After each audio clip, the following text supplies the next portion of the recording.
Thank you.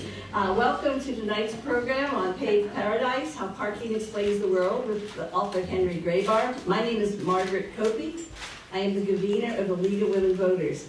The League of Women Voters, with generous support from the Lottie Sharfman Educational Fund, and with the town, Susan Barrett from the town transportation, plus the use of this room, which was provided by the town. So I just want to welcome you all here.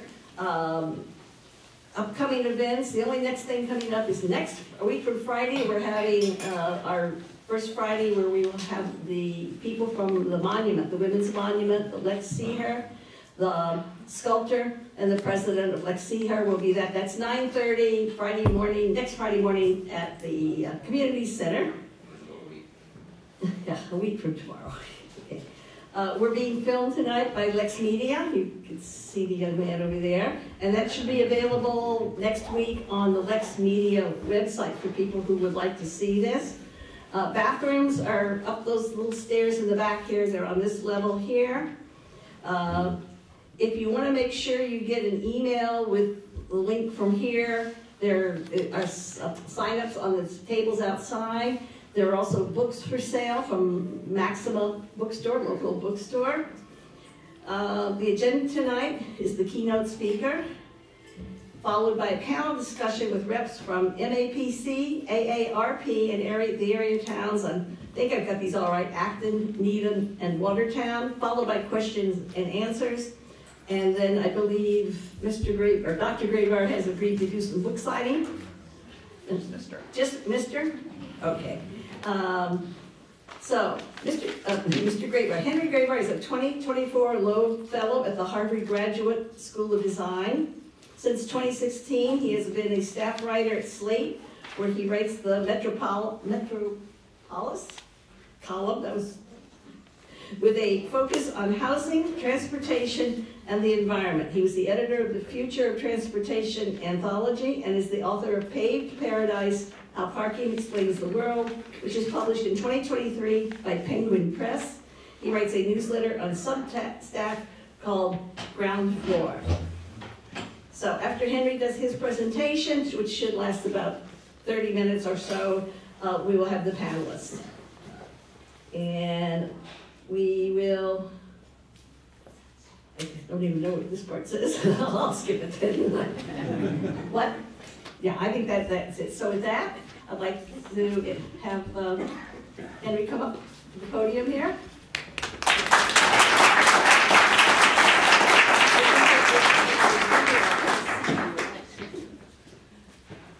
Thank you very much for the introduction and for bringing me here. This is a place that has special resonance for me because my dad spent part of his childhood growing up in Lexington.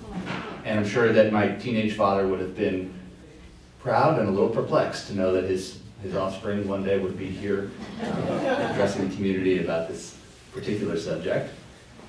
Of course, it is one of the most divisive and provocative subjects we have to talk about today. And that is, of course, parking. 2 decades ago, Don Shoup, who is sort of the dean of parking studies, observed that thinking about parking seems to take place in the reptilian cortex of the brain, which is to say the part of the brain that governs territoriality, ritual display, such things. And I think cognitive science has moved on from this particular concept, but it holds true for parking, nevertheless. We are fiercely attached to our parking spots, even if we hold on to them only until the next time we move the car. And we are so parking brained, in fact, that when the President of the United States suggested that the G7 summit should be held at his Miami area Doral resort, the first justification he gave was, there's ample parking. Which is really all you need to know. And of course you get a neat illustration of this subject every time it snows, right? I mean, I don't need to tell this to you guys here in Lexington, but in pretty much every city in this country where there's a good amount of snowfall, there's this cultural practice known as divs or savesies, depending on where you are. And there's this blog in Chicago that catalogs the fantastic array of objects that are used to save these spaces. And you're looking at some of them here rendered by the illustrator Alfred Pugh. And it's like folding chairs, children's toys, heavy machinery, nativity figurines of all kinds. And I've always sort of imagined when I see them that the implication is you would be beaten with this object in question if you were to take that spot. And it's hard to imagine another domain in which the city government sort of implicitly endorses vigilante justice as a way of deciding how territory gets meted out. But that's basically what divs or savesies is. And in fact, in Boston, when the city tried to limit this practice to the 48 hours after a snowfall, a councilman weighed in and he said, the issue speaks to the basic principle of what it means to be an American. Like the gold miner and the pioneers, residents have a right to stake their claims. So I submit to you today that the pursuit of a good parking space has become the primary determinant of this country's architecture, urbanism, and environment. Now, what do I mean by good? I mean convenient, available, and free. I've represented these in this Venn diagram here, which, and you can see the idea that a parking spot be free, and you don't have to pay for it. Available, meaning open to you at the moment you arrive, and also convenient, meaning directly in front of your destination. I think all of us would agree those are ideal characteristics from parking spots. But it turns out that achieving all three of those characteristics is basically impossible without destroying the place that you came to drive to in the first place. So this is what we might call a trilemma, like a dilemma where you find it very difficult to achieve two things at once. Well, a trilemma, very difficult to achieve all three of these things. It's basically as hard to find a place where you can have this kind of parking and still have an active urban environment as it is to find this pot of gold at the end of the rainbow. Now, the mandatory provision of parking in pursuit of this goal for every new or renovated building has been written into almost every city code in the country, including here in Lexington, in statutes that are typically known as parking minimums or parking requirements. Now, these laws are part of the zoning code. Few of you have probably ever come across them, I hope, for your sake. But don't worry, we're going to get there. They exert a powerful effect on the urban environment. They make housing more expensive. They make buildings uglier. They damage the capital E environment by creating lots of asphalt and inducing lots of driving. And they destroy walkable neighborhoods by pushing everything further and further apart. Furthermore, they've made some American downtowns more than half parking by land area. And meanwhile, the expectation that every parking space be convenient, available, and free has poisoned our ability to manage this resource in a more sensible way. The preoccupation with parking, as I'm sure many of you know, is often the first objection raised at a community meeting at the prospect of a new business or some new neighbors, as parking concern and the fear of a parking shortage pushes new development into sprawl on the urban fringe and freezes our urban geography in place. And it's turned our vernacular architecture in this country from this, yay, cheer, to something more like this, boo. That's a garage on the left. It's only pretending to be a building. And our commercial neighborhoods from something like this into something more like that. And it's this fight over parking, this idea that we are all preoccupied with getting the perfect parking space. It's this fight over parking that I address today, rather than some violent confrontation in the parking lot. So, the parking problem is as old as the road itself, but of course it got a lot more complicated with the arrival of the automobile, and in particular, the automobile that could be stored outside for days at a time without regard to the weather. Americans' enthusiasm for this new mode of transport was, of course, overwhelming and immediate. In 1920s Muncie, Indiana, one woman spoke for a nation when she said she had bought a car before she had installed indoor plumbing because you can't go to town in a bathtub. And what followed were decades of interminable traffic jams, pictured here. Observers believed the root of this traffic problem was parking, because there wasn't enough space for people to park, and so a large share of the traffic was caused by people either giving up and double parking, or going round and round the block looking for parking. And so by the end of World War II, everyone is convinced that parking is a crisis. And in fact, in a post-war report on decentralization by the Urban Land Institute, they conclude that parking is the largest, the most important single problem facing the central business districts of large cities today. And when you think back to all the things that were happening in cities in the 1950s, it is hard to believe that anybody would say such a thing. But such was the importance placed on parking at that time. Now, most communities, large and small, chose to focus on increasing the parking supply in response. They used urban renewal to create parking lots, they built public garages, they made a seismic change to American building practices, requiring every building to have its own parking. And they thought they had to, because the cost of building parking was higher than the public's willingness to pay for it. And in fact, it remains so today. And by the way, you might think this cartoon represents artistic license, but here is a before and after satellite image of Denver in 1940 and 1970. They've since begun to repair some of the damage, but nevertheless.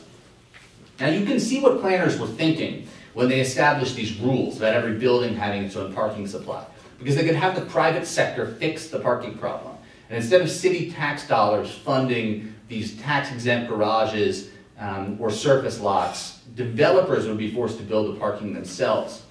And so nearly every city adopted these long, complex codes that dictate how many parking spots need to accompany every single use, from apartment buildings and schools to donut shops, nail salons, nunneries, and funeral homes. And they really are this specific. This is a popular parking manual on screen, and you can see it's 970 pages long, so probably not one you'll be wanting to flip through at home, but it includes rules for basically every land use under the sun, everything you could imagine. Here in Lexington, I dug up some local examples. The code includes the following rules: 1 space for every housing unit, 0.5 for every housing unit for older persons, and 0.4 spaces for every unit in a long-term care facility. Now, a business in Lexington requires one parking space for every 250 square feet of interior, but 1 for every 500 square feet of interior if the business is at street level, and 1 for every 300 square feet of interior if the business is in a basement. Does this make sense to you? So, and almost everything in Lexington requires less parking if it's in the central business district, which makes sense, except for medical clinics, which require more parking if they're in the central business district. So I don't mean to rag on Lexington really, but just to illustrate that all of these numbers have been calculated with no regard for the urban context. Planners do not actually know how much parking an apartment building requires. An apartment building is going to require a different amount of parking if it's in downtown Boston versus if it's 30 miles north along the highway, right? And yet these laws are designed to make context irrelevant in our building designs. I'm going to run through some of the consequences of this approach in a moment, but one thing to notice right off the bat is that when it comes to creating parking, these laws work wonders.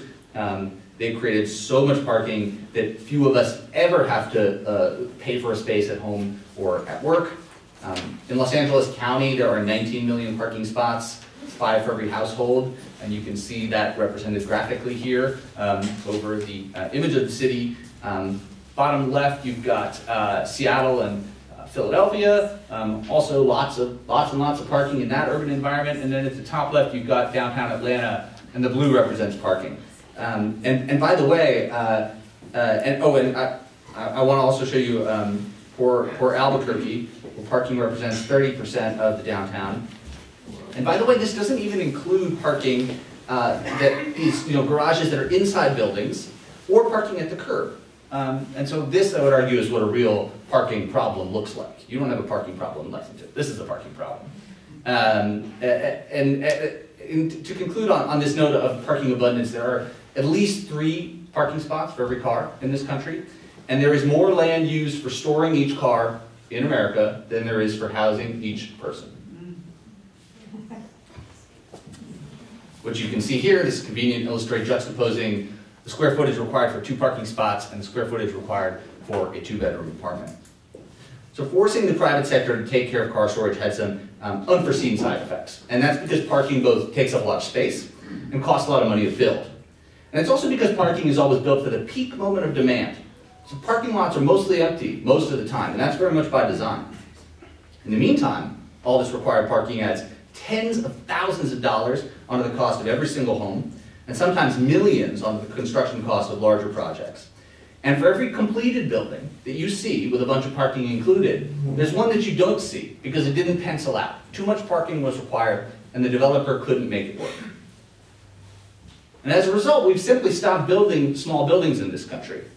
Parking requirements have helped to trigger an extinction-level event for the types of bite-sized infill apartment buildings that, row houses, brownstones, triple-deckers. Every city has its own vernacular version of this. The production of buildings with 2 to 4 units fell more than 90% between 1971 and 2021. So our laws limit the amount of housing we can build, and they require parking. And as a result, we have a parking surplus and a housing shortage. But it's not as if we've made our buildings any more attractive either. In fact, quite the contrary. The architectural transformation created by all this parking is sort of, American architecture has evolved in tandem with the ongoing requirement to provide more and more parking. And so we've seen this early 20th century vernacular here represented at left, that's in Cincinnati, corner taverns, storefront groceries, row houses, etc. All this make way to fast food chains, big box stores, and buildings like this one at the right, which sit on top of parking podiums, where sometimes more than half the structure is actually parking. Although again, they do their best to disguise it, but don't be fooled. And this system, of course, has made it impossible to maintain the American Main Street. So central parcels in most towns were originally developed looking something like what's on the upper left: store at ground level, houses, apartments or offices above. Put 20 or 30 of these side by side, and there you have it, your prototypical American Main Street. But if you wanted to open a drugstore or a florist on one of those lots in an American city today, you would need to provide a parking spot for every 250 square feet of interior space, or every 300 if you were below ground in Lexington. And most of your lot is parking now. I mean, you can see in this diagram how as the parking requirements escalate according to how much interior space you have, you wind up literally eating away at the lot. And not only does a lot of your property become parking, but put all these things side by side, and you end up with something that looks more like Route 1 and less like Main Street. And that's actually by law that we've created that situation for ourselves. And by the way, this also makes it impossible to renovate historic structures, because often if you bring something up to code or if you change its use, you need to bring it up to code, which means providing a lot of parking. And I've heard architects say that older buildings are behind parking padlocks. You can't give them new life. So the American architect Louis Sullivan said form followed function, but parking scholar Don Shoup says form follows parking requirements. Which brings me to a third consequence of this post-war parking status quo, which is transportation. Obviously, all of this parking was thought to vacuum cars off the street and get rid of the traffic problem, but after 70 years of experiments, we can conclude that it actually did the opposite. The more parking you create, the more likely people are to own cars, and the more likely people are to drive them. And so what you get as a result is an urban environment that looks like this, and not only have we subsidized car ownership by requiring all this parking at every site, but we've also created an environment that is so low density as a result of all this parking that it becomes very difficult to walk anywhere or even to make a functional transit system. And other cities have confirmed this, or plenty of studies, I should say, have confirmed this sort of cause and effect relationship. The more parking you provide, the more traffic you end up with, the more people driving you end up with. And then finally, and perhaps most evidently, there's the effect of parking on the environment. There are the carbon emissions from all the driving that parking incentivizes, which has helped make transportation this country's largest source of greenhouse gas emissions. There is local particulate pollution. There is stormwater flooding, because so much of the land has been paved over and relieved of its natural drainage ability.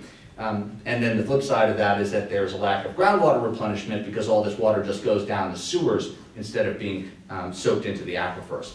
And then finally there's the urban heat island effect, because asphalt obviously soaks up a lot of the sun and keeps places hot long after nightfall. Lastly, I want to address the question of public space. This is a meme, try to include, there's a lot of fun internet culture around parking nowadays, if you're not on Twitter. By consigning so much of our most valuable land to one use and one use only, we've really foreclosed much of the prospect of a rich public life in that very space. It can be hard to even imagine what might have been, although if you close your eyes, you might be able to imagine what a mixed-use neighborhood built before parking requirements might look like. And it would look, of course, like Lexington. Sorry for the dramatic lighting there. I know this sounds bad, but I urge you not to despair. Things are changing for the better. In the spring of 2020, for reasons that need not be explained here, city planners and restaurants simultaneously realized that all this parking that had previously been considered essential for small business survival was in fact not so essential after all, and in fact might be better off put to a different use. Seating areas blossomed in parking lots and curb spaces nationwide, and for a moment you might begin to imagine what else we might do with all this land. Now, many towns and even a few states have begun to realize it doesn't make sense to require parking with every single land use. And you're seeing all kinds of innovation around this. At the right, that's Paris there, and on the left, of course, that's Philadelphia. Not sure that could work anywhere but Philadelphia, but there's one of those on every corner now. So what happens when you get rid of these rules that require all this parking? When I started writing this book, there were only 2 US cities that had gotten rid of these laws, so it was a little hard to figure that out. But now, over the last 5 years, this reform has caught fire, including in many car-oriented places. This map shows all the cities in red that have gotten rid of their parking rules entirely and just said to developers, you decide how much parking you want to build. We trust you. And now we're beginning to see, is all this parking just a result of preference, a nation of drivers manifesting their priorities in the environment? Or has it been jammed into the urban environment by this hidden force of law? And we can say now that the laws did indeed force builders to pour billions of dollars in concrete for parking that will never be used. And they continue to do so in places like Lexington and the greater Boston area, perpetuating this endless cycle of more parking and more traffic. Take Seattle. After the city let developers decide how much parking to build, they mostly did choose to build parking, but between 2012 and 2017, they built 18,000 fewer spaces than they would have under the old laws. And at the going rate of a Seattle garage, that's a savings of $500 million in parking structures in one city over 5 years. Furthermore, we begin to see more architectural diversity as different types of housing become possible. Townhouses in particular, one of those things that were made extinct. And of course, another form of housing that has become popular as these rules have been relaxed is the ADU, or accessory dwelling unit, or granny flat, because these are also impossible to build if you're forced to replace the parking that once happened in the garage. So all of this is leading to a boom and a diversity of new housing types in many, many places in the United States, which is very exciting. Now, Lexington has, of course, fared better than many of the places I discussed earlier, like Albuquerque. Sorry, Albuquerque. You still have your downtown, so that's great. And you even have some smart parking policies, like parking meters. And in fact, here, this is a map. It's a little confusing, but what I want to illustrate here is the way that the parking meters are more expensive in the orange, which is right at the center of town, the best place to park. And then it gets cheaper as you move away from that. And that's exactly how the system should be designed.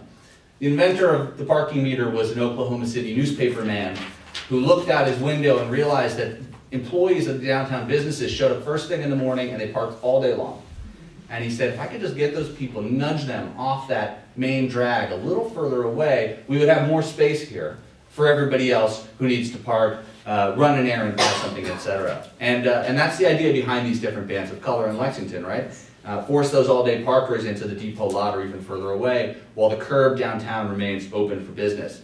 And when you allow people to park at parking meters for free, for whatever reason, you begin to undermine the efficacy of this system. And what that leads to is people show up and they think there's a parking shortage, even when there's not, just because it's very poorly organized. So that is the purpose of the parking meter, organizing this space. It's not some sort of punishment-oriented money-making device, contrary to popular opinion. So we can see in this idea the germ of a fundamental parking principle, and if there's one thing that you take away from this talk tonight, I hope it's this. Demand for parking is flexible. It's more flexible than the planners who wrote those parking codes. It's more flexible than most of us assume. How many cars each household buys, how often they drive them, all these things depend on how much parking you build and how much the parking costs. People who have less parking in their dwelling units own fewer cars and they drive less. And so if your number one concern is traffic and your number one request is parking, you need to understand that those two things are at cross purposes. So if we can reorient our municipal policy away from providing all this parking space, we can make decisions that in turn reduce the need for parking. Instead of focusing on the supply, like our mid-century ancestors, we can focus on the demand for parking. And this is particularly important right now because this entire region is suffering from a severe housing crisis. It's by some measures the most expensive place to live in the entire United States. And the question we should be asking ourselves is, how do we add new neighbors, which we want to be able to do, without adding more traffic? Because people rarely complain about new neighbors. They complain about traffic and they complain about parking. And so it's important to get the parking right, and not just to cut out the waste and the expense, but to make Lexington a place where people are less likely to own cars and less likely to use them for every single trip. Of course, this change happens at the margins. More than half of all Lexington households own 2 vehicles. About 2,000 households here own 3 or more.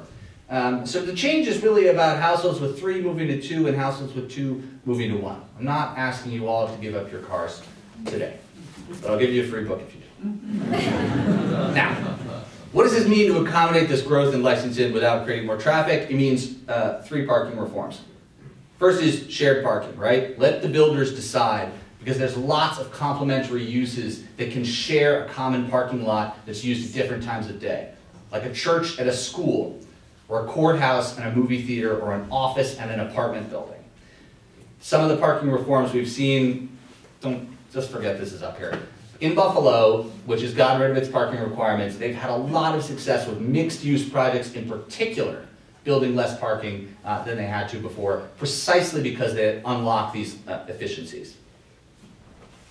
Second is the streets. We can create these tiny parklets, patches of public space where people can sit and chat. We can build bike lanes, because no one should die riding a bike. We can daylight intersections, as the city of Hoboken has done here, making it possible for drivers to see when someone is about to cross the street. No one has been killed in traffic in Hoboken in more than 7 years as a result of policies like these. And of course, we can make it possible for buses to run faster. One reason that Lexington has worse bus service than it used to is because the buses run in so much traffic that they can't run the route as fast as they used to. And of course, we can begin to repair the environment by planting trees to shade the street, restoring patches of native grassland to soak up the water before it floods people's houses.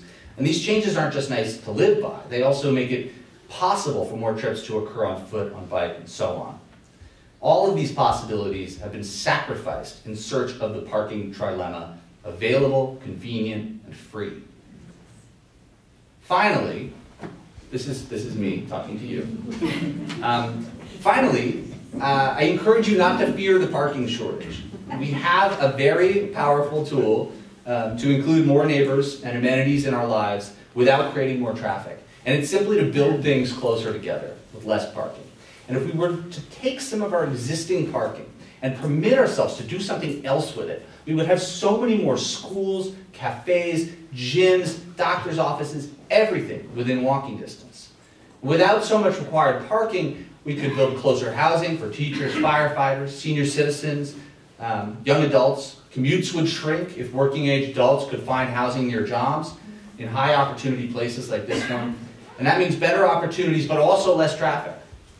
Seniors could downsize and age in place, while young adults could finally move out of their parents' houses, which I'm sure would be welcome news to many of you. And you already have the tool to manage all this demand. It's sitting right in front of you. It's been around for almost 100 years. A tool that will reward people for not driving and encourage coworkers to carpool, couples to drive together, teenagers to ride their bicycles, and employees to park further away. You have the opportunity to move from this cycle above left. We don't want density because we can't have more traffic, because everybody needs a car, because everything's so far away, because we don't allow more density, etc. Into this one at right, which I didn't draw this diagram on the left, but I did draw this one on the right. It's a virtuous cycle, which more density is permitted because you have these smart policies about traffic and parking. And as a result of that, not everyone needs a car to get around, and everything is closer together. And all these things work in tandem, right? And so there is this kind of virtuous cycle that's unlocked here. Finally, the promise of this reform is not to punish drivers. It's to liberate them. Because without parking baked into our streets and our architecture, how many more people could live in walkable places? How many car-dependent places, freed from parking laws, could grow into neighborhoods where people could ride bikes, where a family with 3 cars might get by with 2, and a family with 2 cars might manage with just 1.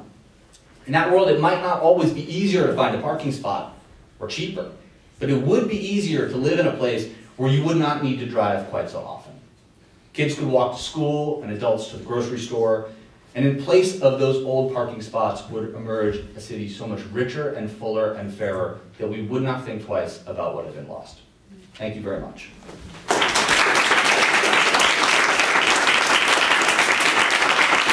Thank you so much, Henry. That was great. I hope you all got to see what I saw and sensed when I read this book, that Henry did what I thought was unthinkable. He made the topic of parking entertaining. And it's actually a factual book, very well researched. If you haven't read it yet, please do consider getting a copy tonight, or at least start reading it soon. Thank you again, Henry. That was wonderful. So now I have, yes, another round of applause.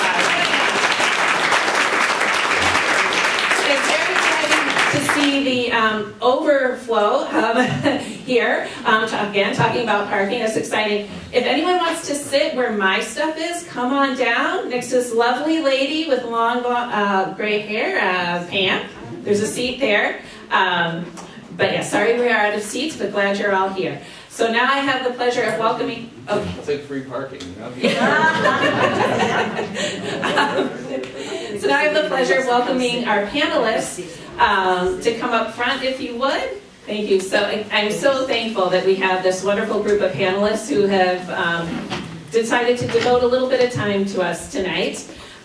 First, we're going to have Adi Nocher. Maybe when I say your name, you give a little wave.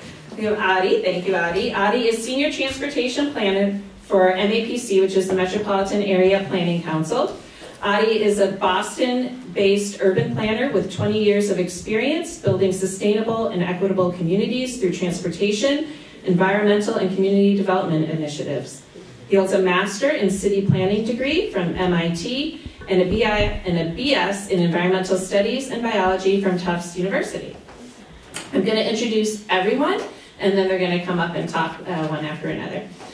Antron Watson is the age-friendly director for AARP Massachusetts, where he champions collaborative efforts to enhance community livability. With 7 years of dedication, he has empowered over 100 municipalities across the Commonwealth to create environments conducive to aging gracefully. Oops, sorry, I'm moving slides. Ignore that. I'll fix that in a moment. He's an advocate for inclusive spaces. He believes in the power of collaboration and attentive listening to enhance communities that enrich the lives of people of all ages. And then we have Kristen Guichard. She is the Planning Director and Zoning Enforcement Officer for the town of Acton. She's a certified planner with 15 years of experience in municipal planning in the Boston Metro West area. She enjoys working collaboratively to advance equity in public participation and education about the connection between housing, economic development, and sustainability. In her time working for the town of Acton, she served as local project manager for the Assabet River Rail Trail and Kelly's Corner Complete Streets project. She holds a Master in Public Administration degree, a BA in Sociology from Clark University, and a certificate in Project Management from UMass Lowell. Then we have JP Kachalia. I have two bios for him. I'm going to go with one of them, the more fun one. JP is the Economic Development Manager for the town of Needham. He moved to Massachusetts in July of 2023, so he has been in his current position for about 7 months. Prior to the move to Massachusetts, he served in many capacities for a suburban Detroit community for over 23 years, leading as the Economic and Downtown Development Director, as well as the IT Director. He attended the University of Michigan for computer engineering and currently lives in Woburn in a house he and his partner bought on FaceTime. It worked out. He actually commutes through Lexington Center every day. And then we have Zeke Mermel. Zeke is a certified planner. He's also has LEED AP certification, which is for green building. He is the senior transportation planner for the city of Watertown, managing a range of programs from its first mile, last mile shuttle to transportation demand management. I thought that was me for a moment. Nope, I have my phone here. Okay. Originally an urban designer and transportation planning consultant, Mr. Mermel is passionate about developing the tools for communities to build equitable and resilient transportation systems. Adi, you are up. Take it away. All right, good evening, everyone, and thanks so much, Susan, for that wonderful introduction. Once again, my name is Adi Nochur. I'm a senior transportation planner at the Metropolitan Area Planning Council, or MAPC. We're the regional urban planning agency for Greater Boston, serving 101 cities and towns, including Lexington. And it's just great to be here with everyone. We had the pleasure of organizing an event with Henry in downtown Boston about a month ago. Some of you were there, perhaps. JP was a panelist at that event as well. So it's great to have some of the band back together and to take this show on the road and have some new friends and collaborators in our midst as well, some of whom I've also had the pleasure of working with before. So I'm here today to tell you a little bit about MAPC's Perfect Fit Parking Initiative, which Henry actually cites in his book, so thank you for that, Henry. Really digging in on a lot of the same issues that Henry highlighted in his talk, and I will explain that in a little bit more detail to you as we go for it. So just a little bit about why getting the perfect fit for parking matters. Henry touched upon some of this, but you can really see the before and after graphics bring this home. Up in that image on the top, you have a parking garage where 40% of the spaces are sitting vacant. That parking is taking up a lot of space, precluding your ability to build more housing, taking away from open space, driving up the cost of housing, encouraging people to drive, all of the negative things that have really torn our cities apart. Whereas if we can get the fit right, we can reduce housing costs, we can build more units, have more green space, encourage more sustainable transportation, reduce greenhouse gas emissions, really focus more on the community rather than driving and parking. So this is really why we embarked on this perfect fit parking research. We've had 4 phases of this research over the last 7 to 8 years to really understand parking supply, demand, and utilization focused at multifamily housing sites throughout Greater Boston. And over these phases of research, we've surveyed, conducted overnight parking counts at nearly 250 multifamily housing sites in over 20 municipalities throughout the region. And that website, perfectfitparking.mapc.org, is a resource that all of you can utilize as you dig in on these issues in your community on a local level. We've got interactive maps and data sets, reports, memos that you can read and peruse at your leisure. So definitely encourage all of you to check out that website, perfectfitparking.mapc.org. And this is just a little bit of what it looks like throughout the region. 4 phases of research, as I mentioned, conducted over the last 8 years or so, that really highlight opportunities to right-size parking in line with sustainable housing, transportation, and climate goals, both locally as well as regionally. So you can see in the blue, really focused on inner core Boston municipalities, phases 1 and 2 of this research. In the pink, towards the North Shore, was phase 3. And then more recently, phase 4, which I helped manage, was focused on communities west of Boston, including Lexington to some extent. I'll say a little bit more about that shortly. But really, this regional data set brings these issues home for us. And this is just a little bit of the results. And you can see that across the board, we have found that the amount of parking supply outstrips the parking that is actually demanded at these sites. And parking is systematically overbuilt and underutilized across the board. I won't spend too much time on these numbers. You can hopefully access them later, but this is what we found consistently throughout these phases of research and really highlights opportunities for parking reform at a local level. And so just to dig in on this most recent round of research, which we conducted in partnership with the West Metro Home Consortium, a group of about a dozen municipalities west of Boston, including Lexington. We embarked on this study because the consortium was really interested in understanding how parking requirements are a barrier to affordable housing production. And you can see this municipal data table that really brings it home. You'll hear from Watertown and Needham in a little bit, who participated in the study as well. We did do some data collection in Lexington as well. We unfortunately weren't able to include it in the final study because of some confirmation issues, but I did want to highlight those data points here as well, that in 3 sites in Lexington where we did conduct overnight parking counts, we found again that supply greatly exceeded demand and that parking was underutilized, about only 64% of those spaces being utilized, which really highlights opportunities for potential parking reform in Lexington.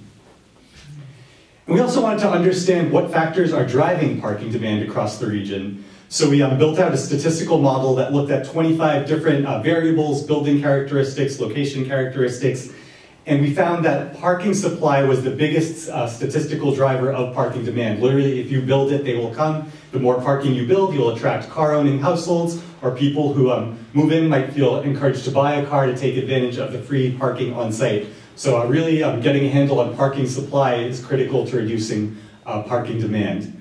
And then we also found that the number of jobs accessible by transit and the number of affordable units provided had statistically significant impacts on parking demand. The more jobs accessible by transit, or the more affordable housing units you provided, the lower the parking demand was.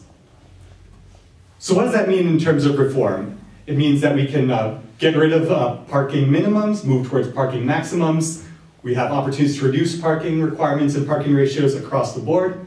We can unbundle parking from housing costs so that people aren't paying for parking that they're not using, so that you are building in that cost, so that people aren't just feeling like they can bring in cars for free or buy a car to take advantage of free parking. It also means we can explore opportunities for shared parking. Parking lots can be used for different uses at different times of day. And also think about strategies more broadly for transportation demand management, or TDM. How can we encourage more walking, more biking, other strategies that can reduce single occupancy vehicle trips. So these are the kinds of policy recommendations that are consistent with what Henry recommends in his book and what we really want to see advanced locally and throughout the region as well.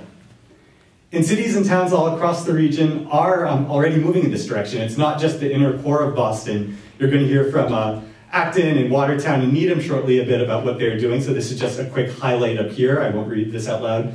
But I also do want to highlight your neighbors in Bedford, who just recently approved an MBTA communities zoning district with no parking minimums, which I think, again, speaks to the ability to implement these kinds of reforms, even in suburban communities that might not have the kind of transit access that's ideal. There's great opportunities to improve transit access in the suburbs, but even in the suburbs, as it stands, as the data showed earlier, parking is overbuilt, and you have opportunities to reform that parking accordingly.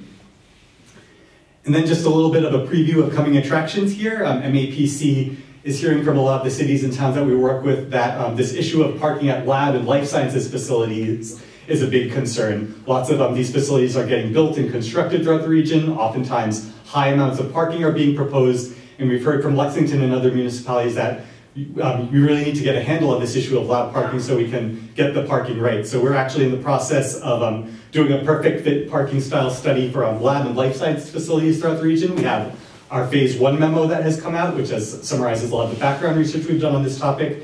In the spring and summer, we're hoping to move into data collection so we can put out a phase 2 report in the fall that really makes some of those more data-driven recommendations similar to what we did in the multifamily housing space. And we've also recently weighed in on these issues as part of the state environmental review process right here in Lexington for a life sciences facility proposed at 420 and 430 Bedford Street, where we submitted a comment letter on that development, really encouraging the proponent, the developer of this project, to think about opportunities to reduce the parking, to better manage the parking, to set mode share goals in terms of having more people arrive at this site by walking and biking in transit and shared carpooling rather than just single occupancy vehicle trips. And the state environmental secretary actually cited our comment letter in issuing the certificate just this week, so really encouraging the proponent to take our recommendations into account, which is really exciting. So we're excited for the opportunities for continued parking reform on a municipal level, not just on the residential sector, but as these commercial facilities get built out as well. So with that, just want to thank you all again for being here and for your interest in these issues, and let's continue the discussion. Thanks again. Well, thank you so much for having me here. I'm sure you're wondering, why ARP, right? If you've heard of ARP, you've probably seen the commercials. You might think you see me walk in, sell a membership, right? It's not ARP. We're more than that. I think that was one of our slogans at one point. But really, ARP is really committed to looking at community, right? I think we all know that we're living longer, healthier lives. And by 2034, older adults, we're going to outnumber the kids, right? And the fact is, we're all aging, we're continuing to age and live those healthy lives. And I think something Henry said, we all want to stay in our communities, right? We want to stay engaged in our communities. We want to find other ways to be involved. So ARP, with our Local Communities Initiative, is really supporting communities in a variety of ways, looking at housing. One of the things we've found over the years, since we've been involved with this, with the World Health Organization, is that livable communities are good for both people and businesses, right? One of the things Henry said here was mixed-use housing. So you think about your businesses on the bottom floor, housing up top. Getting rid of some parking spaces leads to more walkable streets, safer, more opportunities for bicyclists, less cars. One of the myths that we've heard is that people in cars bring more businesses to than those who walk or bicycle. The reality is, pedestrians and bicyclists tend to spend more money at our local businesses than the drivers do. Bicycle and walk-friendly streets really boast that slower speed and allows those drivers to see more of what businesses are to offer. I experienced that today driving to Lexington. It was like, oh, I actually have to stop for these pedestrians, so we're at least a couple of businesses over here, right? You think about that and how it really affects the livability in a community, it increases it. And when you think about the money involved or the economy, it really boosts it, right? Affordability, about 96% of the financial cost of parking is bundled into the rents and housing costs, higher prices in the stores, and a myriad of other charges. So if drivers paid for parking, as Henry said, the total expense of operating a vehicle would roughly double.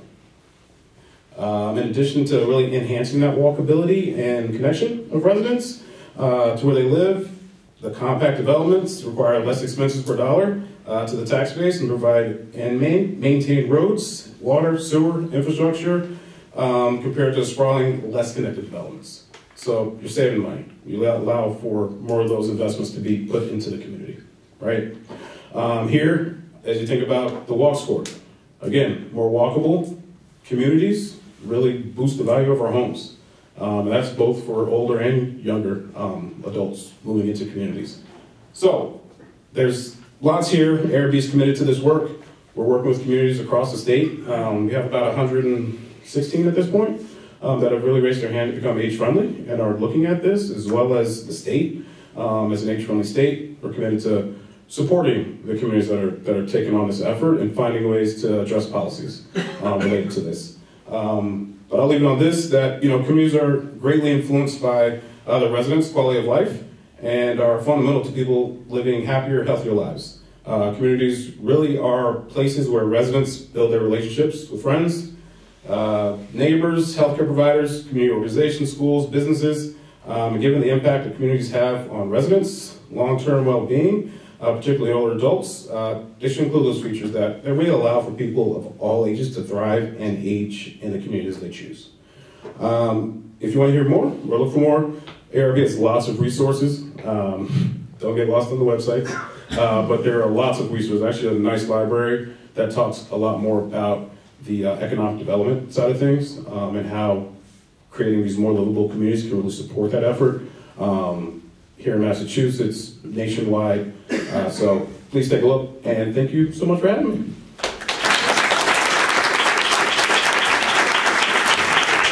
Hi, good evening, and thank you again for having me as well. And it's exciting to be here and meet Henry in person, and not just hear his voice on NPR. So that was very exciting. I wanted to give a bit of context about Acton. I know Lexington's pretty close, so most of you probably know something about Acton. But it is a suburb, so there is a different context slightly, and it's more suburban than Lexington as well. It's a community of about 23,000 people and about a little under 13,000 acres of land. And although Acton has a commuter rail station, local fixed route shuttle, and a robust complete streets plan, cars are very much still the essential way that people are getting around town, to the grocery store, doctor's appointments, jobs, and services. And this is primarily due to the land use patterns of the past, which the town is very actively trying to overcome. And we have a lot of goals in our climate action plan directly related to that. Over the past 2 years, the town of Acton has been working with the community to help define how Acton can comply with the new MBTA communities law and update its 1995 South Acton Village Plan. So that's what I'm going to talk a little bit about tonight. And we combined this process, given that the state metric requires at least 10 acres of zoning to allow for multifamily as an option within the half-mile radius of the train station. And for Acton, the MBTA commuter station is located in the heart of South Acton Village. So it made the most sense for us to really look at that comprehensively. And part of the planning and engagement process involved looking at existing parking conditions on the ground and how existing zoning bylaws were really hindering the town from realizing its vision for the area and really the other goals that the town had established through climate action plan, the comprehensive community plan, and the housing production plan. So this project included a parking analysis to study usage of public lots and private lots. We did outreach to mixed use and multifamily housing developers, as well as a robust community engagement process. And we really learned a lot from that effort, which helped to inform the zoning proposals that we're bringing forward to town meeting for the South Acton Village area, as well as the MBTA overlay districts. So in about a week and a half, so wish us luck. So what did we learn? We learned quite a bit. We first started with a parking study, and we did that over the course of a week during peak and off-peak hours to really understand the usage that was going on the public and private lots. And we did make sure that we were studying this during the school session, not over the summer. And we found that really after COVID, usage of the parking lots in South Acton had declined significantly. We have seen a slight uptick since that time period, and that again was about a year ago. But the numbers weren't really substantially changing much. And we found that a majority of the parking lots were vastly underutilized and primarily serving the MBTA station, because right now there's not a lot of commercial uses going on, and the village zoning that we had in place or still have in place has not really produced the vision that was there previously for a mixed-use village. We've also noticed that private lots were extremely underutilized as well. And the other thing that we experienced through our study was that there was no consistent parking signage and no clear signage to let people know how to get to the parking. So there was a lot of parking in the area, but also a lack of really wayfinding for individuals to figure out how to get to the spaces that are available. So on-street parking, I wanted to talk a little bit about too. So when we conducted our stakeholder interviews with multifamily housing and mixed-use developers that have done work in the suburbs, we learned quite a bit. We learned that we had originally in South Acton and a lot of our village districts prohibited parking in the front because we wanted to encourage the parking in the back and have that mixed-use feel. But what we also learned was that the right-of-way was very narrow, and there really wasn't room for the town to provide on-street parking. And so one of the things that I'll get to is really trying to figure out a way where we can get on-street parking, but on private property. We also learned a few other pieces of information that shifted our recommendations to the community. So given Acton is a suburb, we did need to consider how parking maximums may deter desired uses such as restaurants and diversity of housing. And we played out a few scenarios and different analyses to examine different uses like coffee shops or yoga studios, factoring in at least 1 or 2 employees and how that may affect the parking needs. And we also heard from a developer of West Acton Village that on-street parking component was really key to making the area successful, and to make sure that we could probably try to look at including that. Because they did state that if they didn't have that, it may not have been a successful development and they may not have moved forward with it. We also heard that while eliminating minimums for residential parking was beneficial, setting maximums could, like too low in our suburban area, could create issues like people parking in fire lanes, and we had a few multifamily housing property owners mention that they had experiences like that in the past. And then finally, and most importantly, I think we looked at previous 40B developments that had been approved in Acton over the past about 10 years.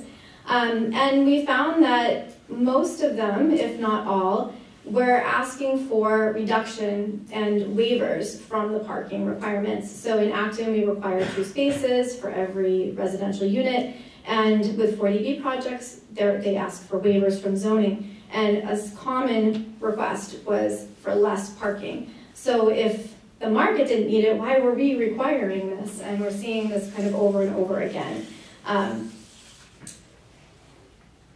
And then when we conducted our outreach with the community, we also heard very common themes, a lot of things that Henry had talked about. We heard that residents want less pavement, they want mixed use, they want walkability, less traffic, and predictability of finding a parking space. So the outreach really showed that residents were interested in adopting parking maximums and eliminating minimums to incentivize the desired uses and reduce vehicle dependency.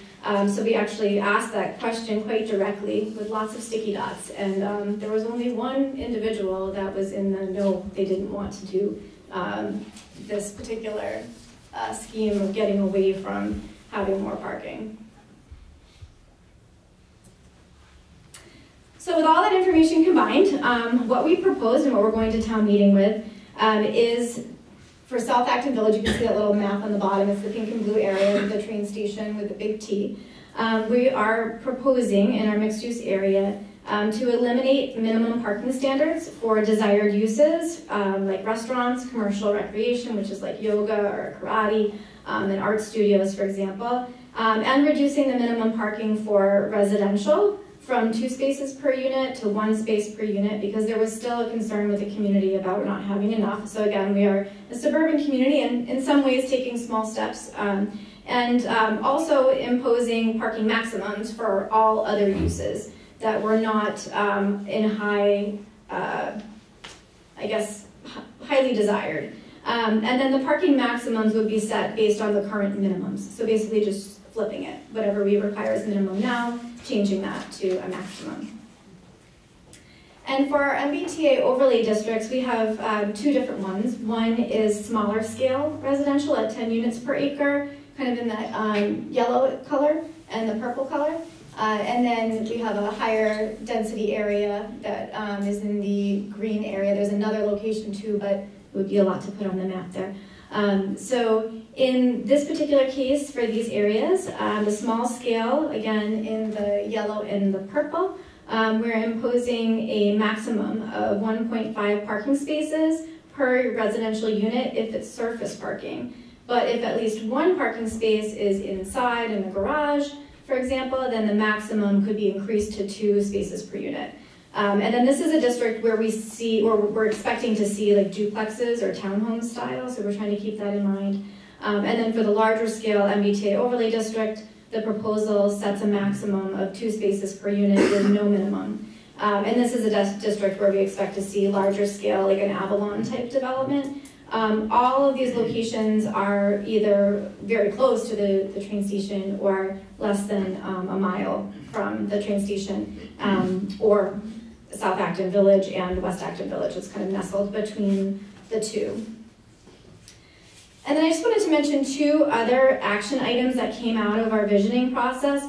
And one is incorporated into the zoning, which allows for parallel parking in front of buildings on private property, so long as it mimics on-street parking. So we have very specific dimensional standards to make sure that's consistent. And then this was incorporated again into the zoning because we wanted to make sure that there was enough room to accommodate that and not to be contradictory to the no parking allowed in the front requirement. And also to look into wayfinding. So we have a grant for wayfinding townwide, and we're going to make sure that we implement very clear wayfinding for finding all of these parking lots that are vacant because there's a lot of it out there, but we want to make sure that people are able to find it. So thank you very much. don't have any slides because I've only been there 7 months. So I've got some points, and as Adi had mentioned, Needham had gone through a pretty extensive parking study prior to my arrival. And I'm kind of being tasked to start the process of implementing it. The first thing is Needham didn't even have a parking app, so we are in the process of actually getting a parking app. The big thing that the parking study showed was our parking was completely underutilized at between 50 and 60%, but if you talk to people in town, there's never any parking. So one of the big things that we're trying to also do is convey where people can park, what times they can park, and where the parking's available throughout town. When looking at parking minimums for like MBTA and that, we're in the process of going through because we have significantly high standards for what parking is required versus what the usage. And the question becomes, can you work in the future with developers to utilize some of that existing parking, whether it's through shared access agreements, cross-access agreements, so that you're utilizing the parking better that's already built rather than having them build new lots and getting a higher density out of the process. When you look at things like our streets are done, we're doing similar to what Lexington did out here on Mass Avenue. There's a big, it's called Great Plain. There's a concept plan that probably 2028 is probably when construction will be done to reimagine that, probably narrowing it, not taking away parking, but reducing the parking in such a way that it encourages higher turnover. So when you have goal spots in a town, the goal for economic development is to make sure that your premium spots are turned over as fast as possible, because if not, you have people that use, as I call them, the freedom lights, where they just turn on their hazards, park their car, run into whatever store they need, double park, run out, get in their car and leave, and it creates a traffic problem as well as a safety issue because they block bike lanes, they limit the ability for people to see crosswalks, and just have an overall detriment because you just have people that are these random cars that get left everywhere for it's a delivery driver. In terms of the development side of it, listen to what developers bring to you. And I know people always coil back and react negatively to that, but they know the market of where the market is today and where the market's going to be in the next couple of years better than any city that I've worked in Michigan and I've seen here. And cities and towns are slow, they're archaic. It takes us a long time to get process forward, to make rule changes and that. And when they come, and they're saying, well, in these type of units, I'm building a 20-unit building that are all 1 bedrooms and studios. The chances of me needing 2 parking spaces per unit is unrealistic because you're not going to have that density that's in there. Probably half the people that live in that building aren't going to have cars. Whereas if you may have a luxury development, they may come to you and say, yeah, we do need a little bit more because people here may have 2 or even possibly a 3rd car in a 2-bedroom unit, so that should be factored into that. Listen to what they're saying and then act accordingly. The other thing that you can do as a town is have an ordinance where you allow banked parking. So what it is on the development, you'd have a developer come in there, they would build a project, there would be a portion of the project that would be set aside that would not be paved, it would just be green space. If it became to be that there was a parking issue around the building, the developer has the ability and the area to be able to build the parking lot. The chances of that happening, and every time that I've seen this done, it never happens. People then accept that it's almost an insurance policy to say, see, we don't need this, and we can actually develop on here because our current parking lot only is ever 60% full. And that's the other thing when you get with parking lots is that the perception that there's no parking is a variation in how full a parking lot is. If you go to a big box store and the parking lot is, it has 10 rows of parking spaces and 3 people, you're only filled in 3 rows, you go in there, all the store is empty. If you did that same thing, but there's only 6 rows, 6 parking spaces, and it's 3, the store is much busier. So you may be more apt not to go there. So it's actually a psychological thing with some of these developments are done to make you feel that, oh, there's no parking. And when you go to Burlington Mall and Park and walk into the Apple store, that's a much farther walk than what you're parking in Lexington behind the old train depot and walking across to Middlesex. Even though that there's the variation where you feel it's farther, it's actually a much shorter distance. Sorry, I'm going through my notes. And then one of the big things is the unintended costs. Parking is not free, period. You pay for it. You're going to pay for it through what you charge on your meter system is not what it costs to operate the system, does not pay for the paving that goes on there, the striping, the maintenance process that goes into that. you are subsidizing parking for both there, and if you go to a store that has free parking, you're paying it through the cost of goods. The lot has to get resurfaced every 10 to 15 years. Right now, that's about $10 to $14 a square foot. So those goods get passed on to the tenants in rent, and they just raise the cost of the goods that are there. It's a very hidden cost of retail, of how that gets factored into it, as well as when things like parking garages are factored in that can be $10, $20, $50,000 a square foot. Those are going to get passed on to the end users and the tenants, and when there's fees that are assessed, at least when you pay to park, you realize that there's actually a fee that's paid. In Michigan, parking in municipal things is operated a little bit, there have to be in enterprise funds. So what that is that the municipality actually has to show that that process is a break-even process, or at least where it's being subsidized and what that money's going to. I know Massachusetts has something called a parking benefits district, where you can then take the revenue from there and pay for the district as well as amenities in the district, which also helps because it does give you a sense of fun. I mean, Michigan went through a very dark time where we needed money, so a lot of these things came out because you had to you couldn't subsidize parking anymore. You had to pass the true cost of that onto the end user because there was no money available from the general fund to be able to build and maintain parking lots. One interesting statistic that I found was that in 2017, Intrex estimated that the people in the Boston metropolitan area spend 53 hours a year looking for parking.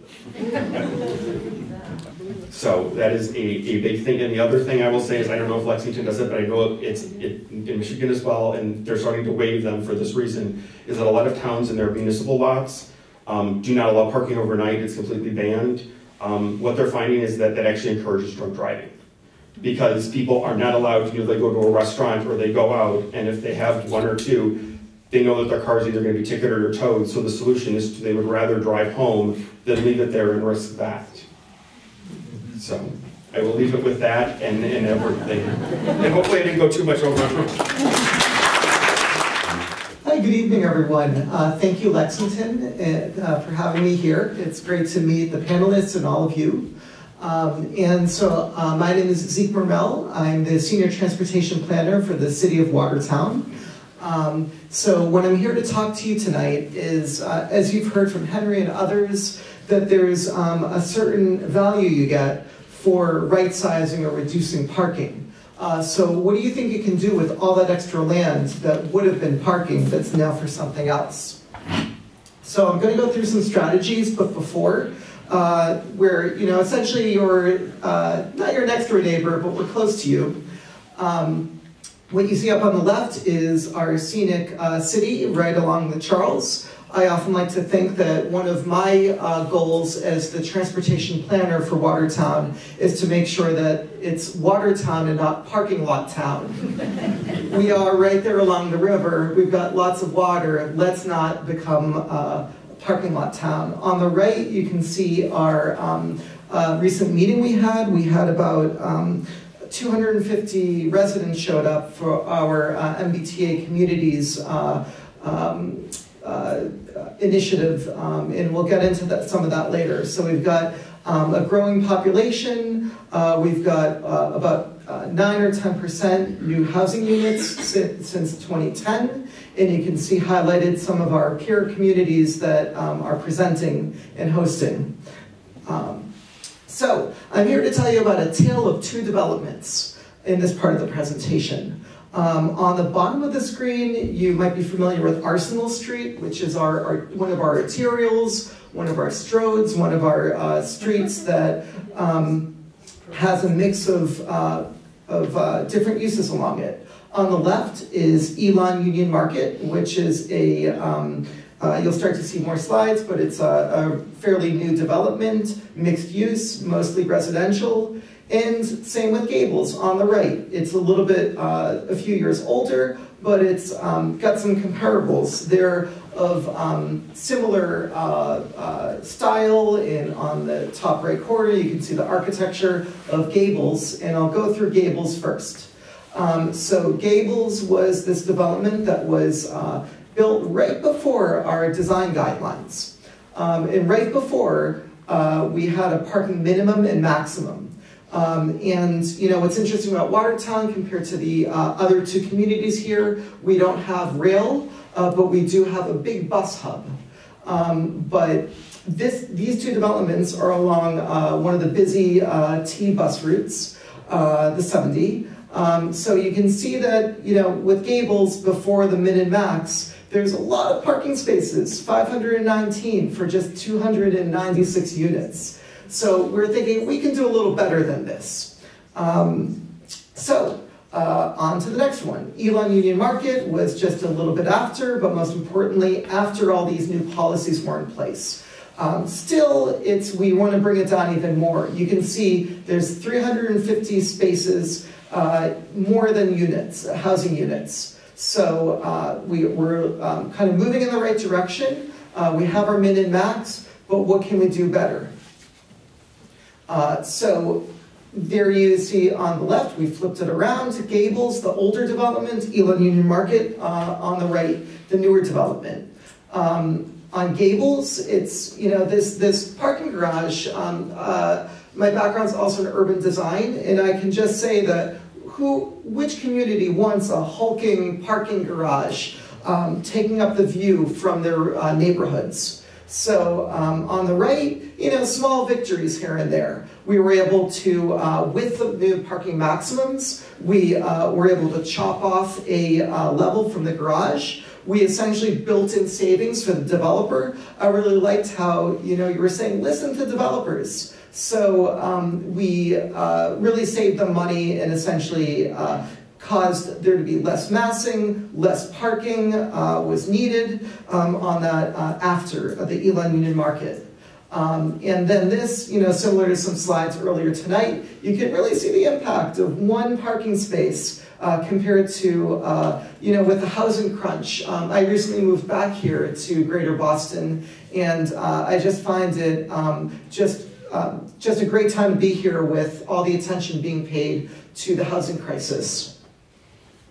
So let's go a little bit further, closer to Watertown Square. Very close is this development called the Beacon. It's fairly small. It has, still, it's got more parking spaces than units. So we're trying to push Watertown in the right direction. Our residents are really receptive, and we're a fairly urban community. We're right there next to Boston and Cambridge. So as we're thinking about these developments, but what's great is that this used to be a rental company on the bottom right corner, and now we've got housing. But it's not on a bus route, so there could be some reasons why it's a little bit. So now we're talking about closer to our bus hub in Watertown Square. On the bottom right corner of the aerial is City Hall, where my desk is. And right across the street, we've got the future of Watertown, I like to think. Now there is, some of those parking spaces are for the retail. It's a mixed-use building. So, while we are, more or less one for one, here we've got unbundled parking, and I'm going to get to that in a little bit. And there's just lots of transit, so we're able to reduce those parking requirements. So there is, let's see, let me just go back here for 1 second. So what I want to say about this is that the unbundled parking, what it means is that if you're renting a housing unit in this new building that's currently under construction, they're just about to open up. So if any of you would like to live in bustling Watertown Square, here's a new development. It is, so if you live there, you rent your parking separately, your parking space, which basically builds in that flexibility that if you're not, if you don't own a car, why should you have to have a parking space? And then a few years ago, the Stantec consulting firm worked with us on a parking management plan. I'm just going to note, because time is short, I'm just going to note just a few key points. This one, that the diagram on the right showed that there's these private parking lots around in the study area, showed the yellow bar is the capacity of the parking lot, and the blue bars are how it filled up. So you can see that, this was a great data point to show that maybe we don't really need all that parking. So now what's been really exciting, one of the reasons why I really wanted to work at Watertown when I started last year is the Watertown Square Area Plan. This is just a key project to bring us in line with MBTA Communities Law. And what you can see here is we're introducing in the area a parking minimum of 0.5 and a parking maximum of 1.0 spaces per unit.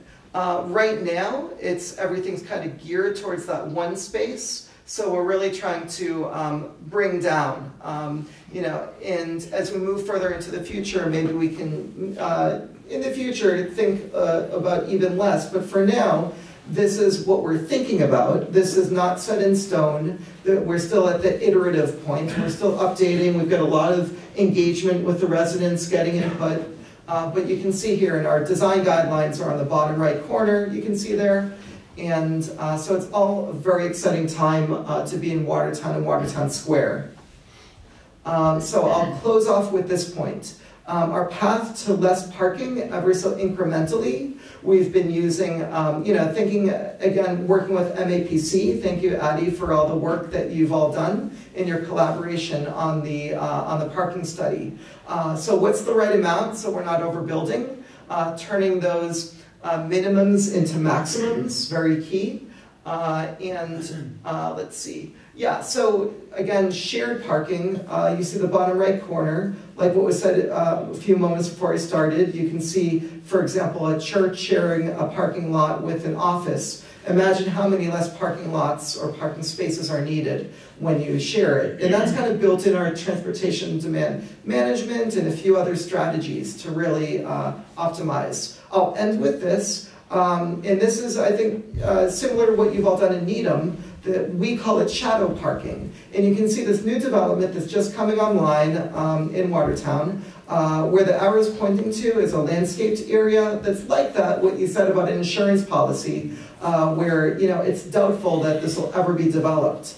And I think, I'm just going to close on this. We talked about listening to developers, but I like to think at the grocery store, you used to have a free bag, paper or plastic. And, though there was a cost to that maybe prices might have been higher at the supermarket, or maybe there was some other externality to the environment. And now as different states introduce a policy where you pay for, a nickel for that shopping bag, I like to think, let's listen to our grocery stores as well. But just going back to our path to less parking, we really hope that as we move into Watertown Square Area Plan and other projects, that we really incrementally and really get there to be less parking, so we can be Watertown and not parking lot town. Okay, thank you all so much. So we are now going to have questions and answers, and let's see. Gotta turn this on here. Okay. And does this work? Hello. Perfect. Okay. And just, guys, we just flip the switch here, flip it up, and you're able to take these out if you want to. Okay. Woo. And I will run around and I will get your questions.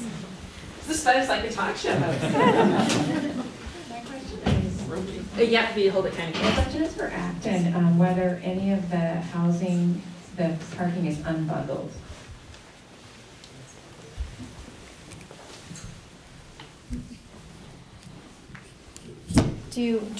Sorry about that.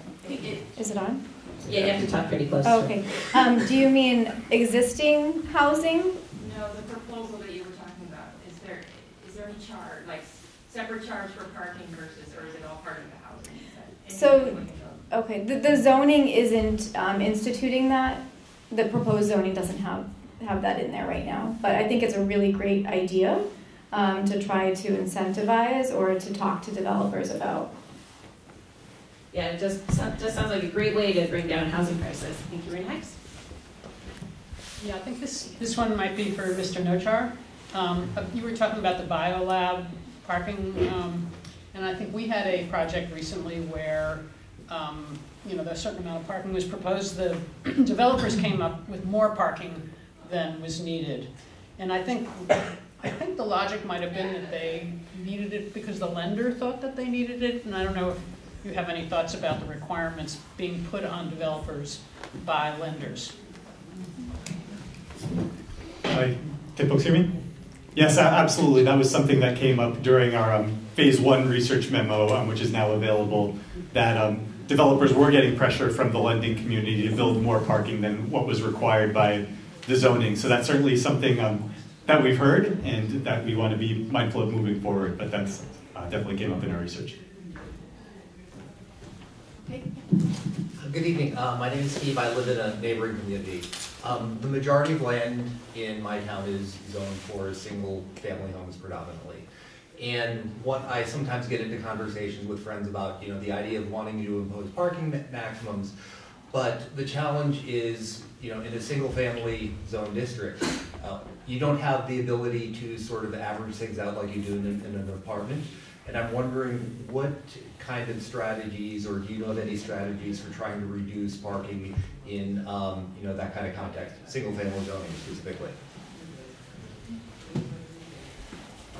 When you say average out the parking, you mean to the extent that in an apartment building, one unit might come with 2 cars, but another unit comes with 0 cars, right? Exactly. Well, I think that every urban neighborhood actually has a resource that allows for that kind of averaging out, and it's the curb. And I've noticed that Lexington has a winter overnight parking ban, which I think is interesting, because Boston manages to plow the streets while people are parked there. Chicago does it. New York does it. So why is it unsafe to have cars parked on the street overnight in Lexington? It's actually an all night, all the time overnight parking ban. Oh, okay, summer too. Sorry. Hi, thanks. This question is for is it Mr. Mermel? Yes. Okay, so I was interested in you spoke about the new building that has you have parking, but it's paid for, I guess, by unit. I'd like to know how that came about in the planning process, so that not all residents, if they didn't have a car, they wouldn't have to pay for parking in that unit. How it came about, how you developed that, and how does that work with the community? Sure. So you're referring to that last building that I mentioned, and the unbundled aspect, I believe. And that building, it's just about to come online. I wasn't there for the for all the discussions, but if I understand correctly, it was. I think I'm actually going to have to get back to you on that, because that was actually before my time there.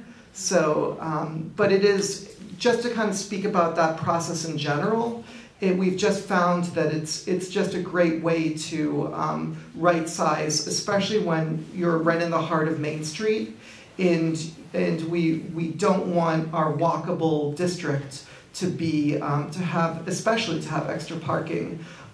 Maybe there's people renting there who have a cargo bike or have a bike or something else, that we just really want to make sure that it's completely unbundled. And I'll just add, Henry's book and also Donald Shoup's book, which you referred to, the high cost of free parking, talk about unbundling as well. So those are some additional great resources. Thank you. We undertook a parking management study in Lexington a few years ago and developed a fairly elaborate plan which was executed. And a part of the analysis that took place looked at the usage of our parking lots. And time was a significant variable. And you've all referenced the percentage of parking actually utilized in a number of environments. And I wondered, was that the maximum at the point in time where the lots were the fullest? Is that where that number came from? How do you define we only needed 70% or 60% of the space we built? So in the case of the Perfect Fit Parking Study, which looked at off-street parking at multifamily housing developments, we actually had folks go and conduct those parking counts in the middle of the night when most people are ostensibly at home. That would be the minimum. So that's how that would be kind of when everyone is at home and parked. So that's kind of the the utilization you would see where you expect it to be the highest. And so some of the figures I presented were averaged across a number of sites or different municipalities, but that sort of reflects what you would think would be the highest period of utilization when it comes to residential parking. Now MAPC also does downtown parking studies as well, where we might go to a downtown like Lexington or Manchester by the Sea, where I got to work on a parking study, and we'll go and do hourly parking surveys throughout the day, say from 9 a.m. to 5 p.m., looking at the hour-by-hour occupancy patterns. And it fluctuates throughout the day as one might expect. But we've often found that going back to perception versus reality, there's from the Donald Shoup book for high cost of free parking, there's what's recommended as this 85% target occupancy threshold, which when you kind of are at that 85%, it means that the spaces are being well utilized, but not too utilized, so that you could find a space. It might not be right in front of where you're trying to go, but you could find a space if you want to. And we've consistently found in the downtown parking studies that we've done that you might have some periods of peak occupancy, but the average occupancy typically falls below that 85% threshold, which suggests that the parking supply across the board is underutilized. So we found that really important when it comes to the recommendations we might make for municipalities, that it's not about increasing the parking supply, it's about better managing what you have. But I think you raise an interesting problem and question, which is do we need to build for the peak moment of demand? Because that has been the logic of the whole infrastructure around parking for years and years and years. And you go to towns where they say, oh, we can't build anything on that city-owned parking lot because they use that during commencement. It's like, okay, really? Like, just because parents need to park there like one day of the year, you're not going to let 12 units appear? So I think that's I would say that, Don Shoup would say, you don't build the church for Easter Sunday, right? And that's exactly what we've done with the parking lots. We've built all the parking lots for the peak moment of use. And I think there are other ways to manage those super busy days or times, including through pricing, but also maybe through something like a valet that allows you to make more efficient use of that space without making sure that you're high and dry when everybody comes to town for that busiest hour of the year. And I'd like to just add to that really quick, because this is my plug for maximums, having parking maximums, because there are some chain stores, and we have experienced this in Acton, that say, we need to have enough parking for the week before Christmas, and this is what we need, and we're going to provide and propose more than your minimum. And that's where I think the parking maximums really are helpful, because there are a lot of businesses, developers, multifamily housing that don't need that parking, but some of these chain stores, particularly pharmacies like we talked about on our call, do tend to push that. So parking maximums are very helpful. Yeah, I was going to say, the Needham study, even with the MBAT stations downtown, we never go over 68% of the available time of peak parking. So that's like on a weekday afternoon at the highest threshold. I mean, there may be some walking that has to get done with the study, but there was never at the point where we were getting to where there was actually an actual physical shortage of parking. Great, we've got a question here and one back here, and I am without a clock at the moment when I ran back here, so we're hitting 7:30. Okay, so we will take a couple more questions. My question is for Henry or PC or Z. I live in Watertown, very urban. If we're going to reduce parking, we need to improve our buses. Just like you mentioned in Lexington, our bus on the 70 bus that goes down Arsenal Street has a 50% reliability. And so people who don't have that car, face a very unreliable commute, which means they have to kind of double their time to figure out when to make sure they're at work on time. So my question is, and I read this a little bit before coming here, is the price of on that extra lane for curbside parking. How do you make the trade-off between that and a dedicated bus and bike lane? And is MEPC doing some work on really making some real recommendations on those high-density bus routes? Thank you. I just want to say the 70 is also my bus. I live on Mount Auburn Street, so I feel ya. That's a terrific question, and parking and transit access really go hand in hand, and how do we get that balance right is really important. So a lot of the work I do at MAPC is exactly on bus lanes, dedicated bus lanes, transit system improvements, and looking at how you manage parking to get that right. And so I had the opportunity to work recently in Everett, where they've really been a pioneer in dedicated bus lanes on Broadway, north of Boston, where they they initially put in peak hours bus lanes along Broadway, kind of during the morning inbound, evening outbound, and they wanted to see if they could make those bus lanes all day on Broadway. So we went out there and did an hourly parking study, 9 to 5, going out there seeing what the occupancy was, because we really want to understand whether the parking that's currently on Broadway could potentially be allocated to side streets, off-street parking lots, so we looked at those areas as well. And with our analysis, we did find that they did have surplus parking capacity that they could move towards those all-day bus lanes. And then part of the hope as well is that once those bus lanes are there, it makes the bus a more attractive option, so you actually do then hopefully drive down the driving demand and increase the amount of transit usage, so you kind of create that virtuous cycle. So I think Everett is going to move forward with that, with the Silver Line extension coming in, that MBTA's bus network redesign, which is going to increase bus frequency along Broadway.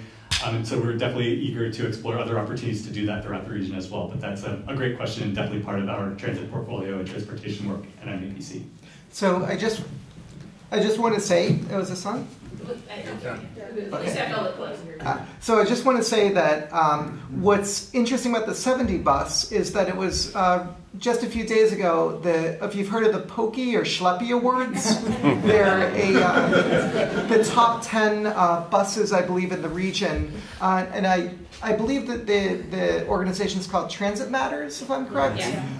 And the 70, as well as one of the other buses in Watertown, was on it as whether it's slow or bunched, where they're right next to each other, one bus after another. So when for example, the 70 bus actually goes right through a lot of those developments that I had, the Tale of Two developments. It was right along the 70 corridor, and it goes right into Watertown Square. And then whether it's the 70 or the 71, well, mostly the 71 to get across the bridge there, across the river, thinking about the pros and the cons of a dedicated bus lane, ped and bike facility. Are there other strategies to get traffic effectively across a congested area? Is a bus lane contextual in that area? It's been really fascinating thinking about the design as we reconfigure the streets. So I hope, everyone who came from Watertown, thank you. And then Henry, that's great that you're at Watertown. And I think that what we can do is, as we move forward, get our improve transit and improve, get less parking and right-size that development. We have a question back here. Hello. This is part question, part food for thought. Infrastructure is built at specific intervals and is expected to last a very long time. Cars, vehicles change drastically year to year by model, and cars have been getting bigger and heavier almost every decade, and it's increasing now as we get electric vehicles that are upwards of 8,000, 9,000 pounds, which is significantly heavier than the cars of the past and are longer than the cars of the past. How are we thinking about building our road infrastructure, our parking infrastructure, and our policies around maintenance for roads and other bus lanes and other travel lanes to accommodate for heavier cars, longer cars that don't fit in spots, that endanger people because of their length, weight? I don't think we are, but I will give you something new to worry about. I asked a garage designer. When there was this garage that collapsed in Manhattan last year, or maybe the year before, and everybody was speculating that maybe the new heavier electric vehicles might be involved in overwhelming this garage's structural integrity, which was built for this era, era before, not prepared for the 9,000-pound EV Hummer, right? But the guy I talked to said, actually, you know, a well-designed garage probably can stand up to the weight of EVs. However, you should consider the fact that EVs are both heavier and have faster acceleration. So instead of thinking about the vertical load, think about the horizontal walls in the garage. If you're on the roof of a garage and you accidentally have the car in drive instead of reverse, with a gas-powered car, you might just bump that wall. But with a 9,000-pound EV with faster acceleration, you might go right through it. I did see one more hand, but I am realizing we are at 7:30, so I think that will be the last one. And Maggie, go ahead. This is probably a question for Henry, and similar to the electric vehicle. A lot of your solutions are kind of around making sure that someone can use a space at many different times of the day, and kind of sharing spaces. So I'm wondering how situations where you have to save a space for a specific use, whether it's handicap accessible or electric vehicle charging, how you can kind of bring that into your types of solutions. You guys might do that. Yeah, so I'll just have a brief answer to that. So, like, the question was about shared parking, right? Like that there's less spaces needed when there's more shared aspect. Is that right? Okay. Yeah, how you can work with shared parking when there's kind of needed uses for electric vehicle charging and handicap parking. How you can share those spaces effectively. Right. So I think so for example, we have our TDM, or Transportation Demand Management Requirement, and it basically states, that how can you reduce single occupancy vehicle trips? We also have a comprehensive plan goal of reducing those trips by 50%. So you're not going to get there by just not having shared parking. But it's interesting because the environmental benefits of EVs, well, those are still single occupancy vehicle trips. Those still have the same land use patterns. They're great in some ways. So in a way, that's kind of not a part of our other strategies. I think that, but we want to have all these for environmental benefits, but it's all about balancing, I think, that with reducing the single occupancy vehicle trips. About disabled handicap parking, I think, we're still accommodating those, and I have not seen a situation where we can't get, the obviously important and necessary handicap parking where it needs to be. I've often seen it just put at the curb. I mean, I think if the concern is if we no longer require parking, then we lose that disability access that comes with the required parking and its required ADA required space. If the concern is when that parking lot goes away, that ADA space goes away, I think the response to that is to say, well, let's use the curb to provide those spaces. That's going to be more convenient for people at the end of the day anyway. And at least in Cambridge, there are disability reserved spaces on the curb, and that seems to be a good way maybe to deal with that shift. Thank you. Thank you all very much.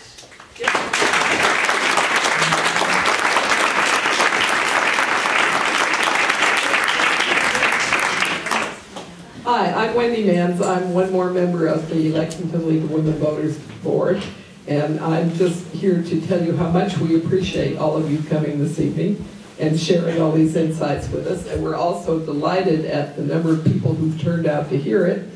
And we invite all of you to attend our First Friday sessions, which are also informative on various topics.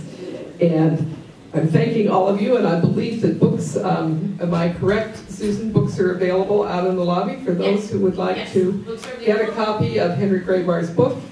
And hopefully you'll get a copy, and I've just finished it, and it's fascinating. It's his talk tonight, amplified by 6. So it's a great book. So thank you for coming, and we hope to see you at other league events. Good night.